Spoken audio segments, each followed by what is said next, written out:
Welcome to CNBC's Crypto World. I'm Mackenzie Sigalos. Major cryptocurrencies in the red to end the week as a U.S. government shutdown dragged into its 10th day. Now, as of noon Eastern, Bitcoin dropped nearly 2% to $119,000.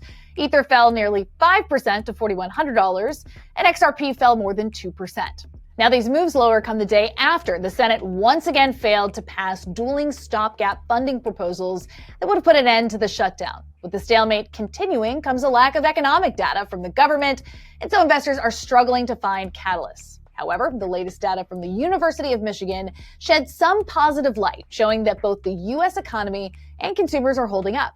For the week, major cryptocurrencies are in the red, with Bitcoin falling 3%, Ether dropping more than 9%, and XRP sinking 10%. Okay, let's talk about the top stories. Morgan Stanley is expanding crypto access to its clients. CNBC learned that the investment bank told its financial advisors that it would offer crypto to all its clients in any type of account, including retirement accounts. Now, this option was previously only available in taxable accounts for clients with more than $1.5 million and an aggressive risk tolerance. Morgan Stanley advisors will begin pitching crypto funds to all clients as early as next Wednesday. This comes after we told you last month the investment bank is close to offering Bitcoin, Ether, and Solana through its e-trade division. Meanwhile, in the UK, one of the region's top investment platforms is cautioning clients against crypto. Hargreaves Lansdown issued a statement saying it believes Bitcoin is not an asset class and added that the platform doesn't believe crypto has characteristics that mean it should be included in portfolios for growth or income. The statement is in response to a ban on crypto exchange-traded notes being lifted in the UK on Wednesday. These are debt instruments tied to one or more assets.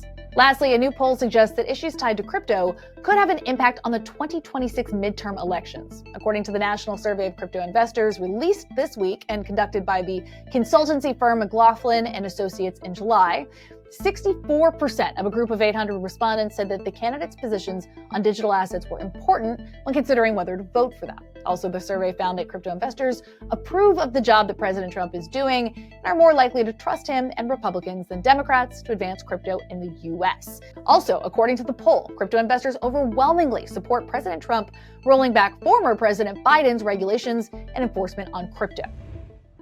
Okay, jumping to regulation for our main story. Both the CFTC and the SEC have overhauled their approach to the crypto industry under the Trump administration. Now, that includes dropping lawsuits, revising guidance, and then just this week, SEC Chair Paul Atkins said the agency could have an innovation exemption for crypto by the end of the year. Crypto World's Jordan Smith spoke with Ashley Ebersol, former senior counsel for the Securities Exchange Commission, to get a broader look at both agencies' new approach so far this year and some of the issues that regulators could tackle next. I want to keep this pretty broad, and I think I should start with where the two regulatory agencies, the SEC and the CFTC, stand right now, because I don't think it's unfair to say that the SEC was more on the offensive when it comes to crypto under the Biden administration, that the CFTC maybe wasn't quite so much in the same case, but it still had enforcement action that it was focused on during that time. Now, so much has changed in the past 9 months. Let's start with where we are right now from your perspective. Sure. Well, if you're going back to, I don't know how else to say it other than the darker days of the Biden administration, when there was leadership at the SEC, certainly, that was openly hostile to the crypto space. But to your point, the CFTC wasn't dramatically better. They were perhaps better in comparison. But, I think that during that time, you had at the SEC leadership that was not focused on the three-part mission of the SEC of encouraging capital formation, protecting investors, and maintaining orderly markets. Maybe they were protecting investors, and possibly they were looking at maintaining orderly markets. I don't know that they were doing much else. Today, you've got leadership at the SEC under Paul Atkins that comes in and says there are these new technologies that are, at a threshold level, extremely interesting. Maybe there are different protections we have to think about given the novel issues presented by these technologies, but in no way should we be opposed to the role that these new technologies can play, because they might make for a dramatic improvement in the way our markets function. And that openness and that willingness to engage is so important. Let's talk about that engagement angle that you're mentioning. I mean, the two agencies held a roundtable at the end of last month to sort of dispel this notion that they're at odds and to commit to working in lockstep while remaining individual agencies. Talk to me about the significance of that meeting and if anything stuck out to you as they engaged with the industry, because they did have industry leaders at that meeting as well. So I think that, in the lead up to that meeting, there was some chatter about, well, isn't it amazing that the SEC and CFTC are coming together? They're two warring stepchildren, and they've been, at odds for years. Like, I don't think there's much to that.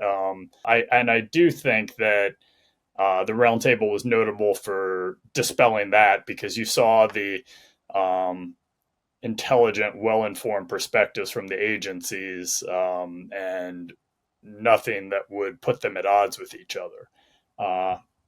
On the industry, both agencies publicly proclaimed a dramatically improved environment for the industry, and engaged with the folks from industry who were there in a very meaningful way, I think. And there were very welcome statements about concrete changes that could be made around improving regulatory approval processes, being open to new interpretive guidance and that kind of thing. So, those are the important discussions that I think were not happening under the prior leadership at these agencies, certainly at the SEC, where the Gary Gensler was in charge, and pretty soon you started hearing from SEC staff that if what you're here to talk about involves crypto, like that, it's off the table. I want to jump to some of the topics that regulators are looking to potentially tackle. And I think a good place to start is just the fact that the SEC has said through memos in recent months that most of the crypto space isn't under its purview, that they aren't securities. That would put them under the CFTC. Has the CFTC picked up the ball, so to speak, when it comes to regulating the agency or the industry and speaking up in the ways that you're expecting them to? I guess I'll say two things. First, you've got a very strong leader at the SEC in Paul Atkins. He was a commissioner before. While I was in law school, Paul was a commissioner. So he's been through all of these issues before. He's extremely well-versed and has deep experience with the financial regulatory laws. So he is sort of the epitome of what you would want in an SEC chair. People thought you might get that at the CFTC with Brian Quintenz, who was also a former commissioner and had been of the CFTC and had been nominated. His nomination stalled for whatever reason. They do have an acting director. I think that they've been doing what they need to do. I just don't think that there's been a dynamic person at the top like there is at the SEC who is going to say, this is mine to shape now. I have a mandate from the White House and I'm going to take this and do that. So I think there is that factor that we're sort of waiting to see what happens there. What ultimately the CFTC does is not going to look exactly the same as the SEC, just because they're authorizing laws and their agency structure are just very different. So, I wouldn't expect that it's going to look exactly like the SEC. I do think that they've been active in a meaningful way and would expect them to get more so once they have a permanent CFTC chair in place. One other area I do think is pretty closely tied to this conversation is the growing trend of tokenized stocks. I mean, you're seeing some pretty big brands push this new offering to their customers. And I'm just curious if you can speak to how these fall under the SEC's remit and how you expect the agency to look at these new offerings. Sure. It's interesting because there's been such a range of different products. And I think I just saw an article in the last day or two about the shortcomings of the various products that have come out. Some of them are SPV based. So what the investor is actually buying is not something that's directly linked to the issuer of whatever the stock is that they think they're buying. They have a claim and they're purchasing from an SPV, a third party that's between them and that issuer.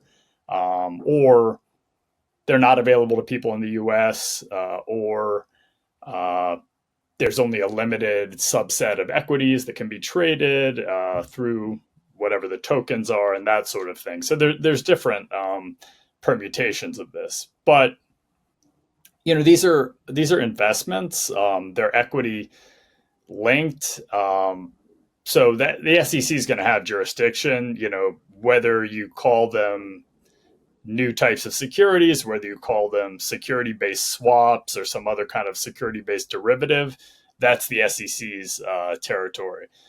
So, I do think that we will see additional guidance and rules coming out of the SEC that take it even further in that direction, because I think that the new leadership sees the efficiencies that come with the tokenization technology as being potentially very beneficial.